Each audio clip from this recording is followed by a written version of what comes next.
Бишкек шаардык сотунун төрагасы Нурбек Исаналиев жана Бишкек шаарынын райондук сотторунун төрагалары Кымбат Архарова, Талайбек Абыкеев, Чолпон Досмамбетова, Албас Калыбаев, Кубанычбек Касымбеков, ошондой эле Ысык Көл облусунун Жети Өгүз райондук сотунун судьясы Нуркалай Асанбаев Улуу Ата мекендик согуштун ардагери, акын жана жазуучу Асек Курманбетовду 100 жашка чыгышы жана ата мекендик коргоочулар күнү менен куттукташты. Судьялар Кыргыз Республикасынын жогорку сотунун төрагасы Замирбек Базарбековдун тапшырмасы менен согуштун ардагерин куттуктап барышты. Сот тутумунун төрагалары ардагерди ата мекендик коргоочулар күнү менен куттуктап, материалдык жардам көрсөтүшүп, белектерин беришип, ден соолук каалашты. Сот тутумунун өкүлдөрүнө Асек Курманбетов кылым карыткан өмүр китебин эстеликке берип, китеп окурманды мекенди, жерин, элин сүйүүгө, эң оор сыноолордо дагы үмүтүн үзбөөгө үндөй тургандыгын айтып берди.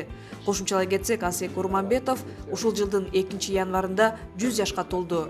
Жолугушууда ардагер өлкөдө болуп жаткан өзгөрүүлөргө баам салып, Улуу Ата мекендик согушта өзүнүн жана замандаштарынын эрдиктери туурасында кийинки муундарга байма-бай айтып турарын белгиледи.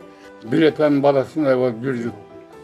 Bizim millet şu paşkal kalap geniş dursun ilerleyen oymana girdik. Ölgünüz öldük, ölgün zaman kaldık. Evin büyüğün adam kırıldı. Gün ölsek bala dağı, karı karsan dağı, talkalanda soğuşsun tartışır iken de. Kimi kudağını vermesin. Ардагер кылым жаштагы 68 небере чөбөрө кыбыралардын чоң атасы Асек Курманбетов бош убактысында роман поэмаларды жазып, бир катар китептери жарык көргөн.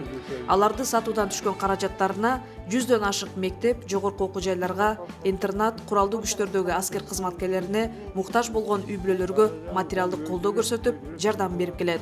Жамандык болбой жакшылык болсун, аманчылыкта кездешип туралы. Onun жақсы қосмамын азалып бар.